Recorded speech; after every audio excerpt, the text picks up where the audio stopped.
They thought it was a grave. But graves usually make sense. This one didn't. It was 1931, northern Austria. A quiet hillside excavated by a team of exhausted archaeologists, sunburnt and sleepless. They'd almost missed it. The outline had softened under centuries of shifting soil. But the lead trowel clicked on something. Hard, dry, unnatural. Bone. They uncovered a woman, or what remained of her, laid out gently, spine arched, arms folded, teeth clenched. But she wasn't alone. 20 skulls surrounded her in a near-perfect circle, buried like offerings. Every one of them male. Every one cracked.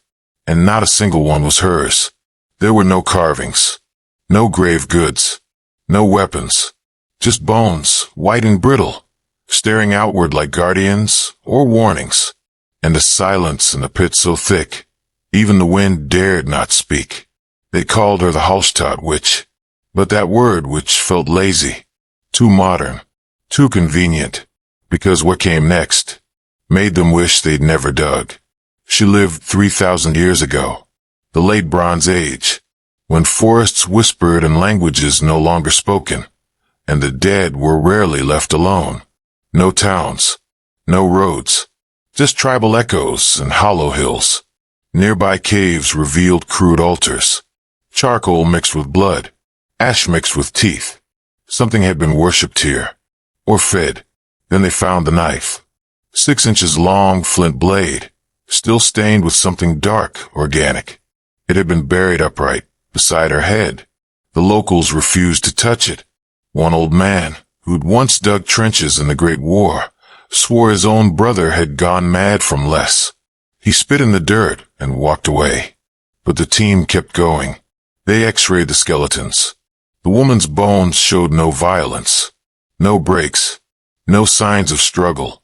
But the men, fractured jaws, split orbital sockets, chisel marks at the base of the skull, executed, systematically. Some showed signs of malnutrition, but others had died in their prime. One had healed sword wounds, perhaps a warrior. But here they were, decapitated, rotting in a circle around a woman who hadn't bled a drop. And yet, her hyoid bone, that fragile U-shaped fragment in the throat, was cracked. Not from violence, but from silence. Strangled. Not by rope. Not by hand. But slowly. Like something inside her had refused to come out. And choked her instead. Her jaw was clenched tight. As if even death had to pry the truth from her mouth. They thought it might be ritual. A sacrificial burial. Until they found the mirror. Not glass. Polished obsidian. Buried beneath her spine. Facing down. No reflections. Only black. When they lifted it, one of the assistants vomited. He said he'd seen his mother's face in it. She died 12 years earlier. The mirror was removed from the site. Never catalogued. No one could agree on where it went. Some say it shattered in transit. Others say it never left the hillside. But that was the day the dream started. 3 of the team reported identical visions. A woman walking backwards into the forest, her face veiled, her hands dripping red. Another heard a child crying beneath the floorboards of his hotel. There were no children booked in the entire building.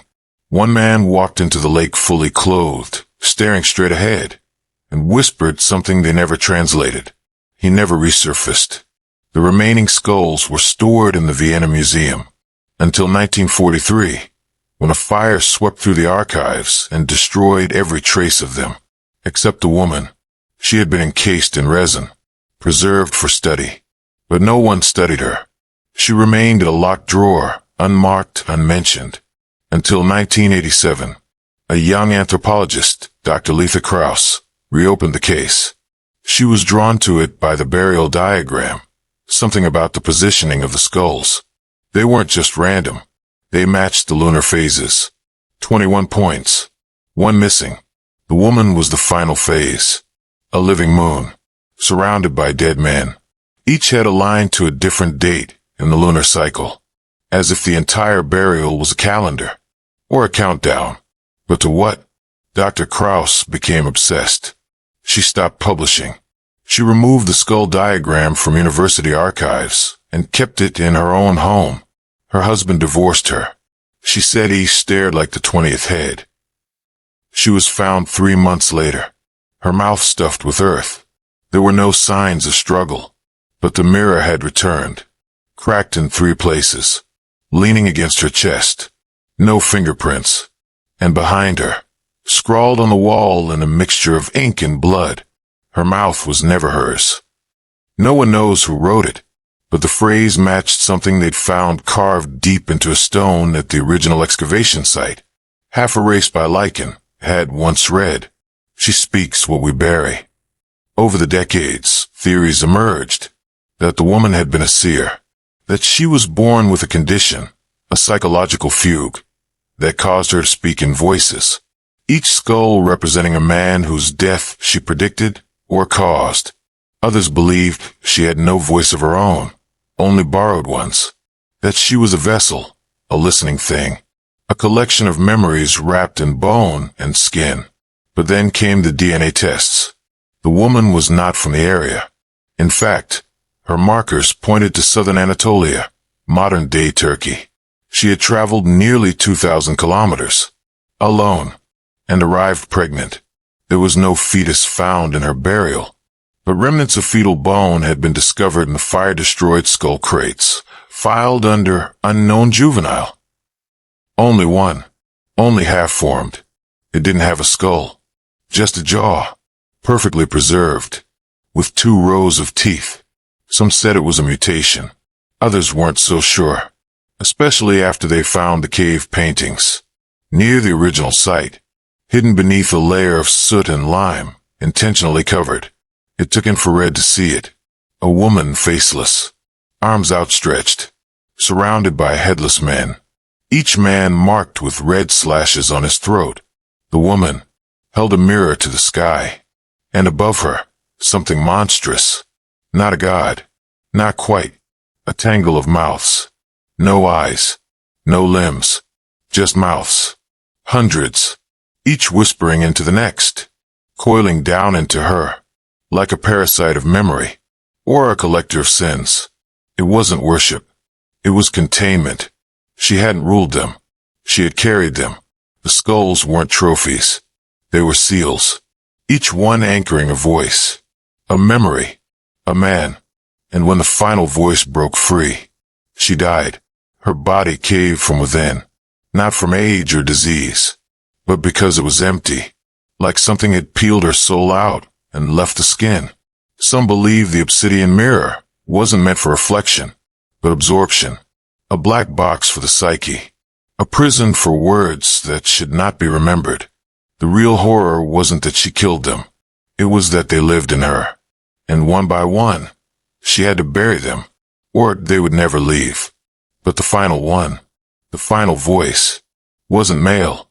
It wasn't human. It wasn't hers. And now it might be yours. Because if you've made it this far, if you've listened, felt that tightening in your throat, that ache behind your eyes, you've let it in, like she did.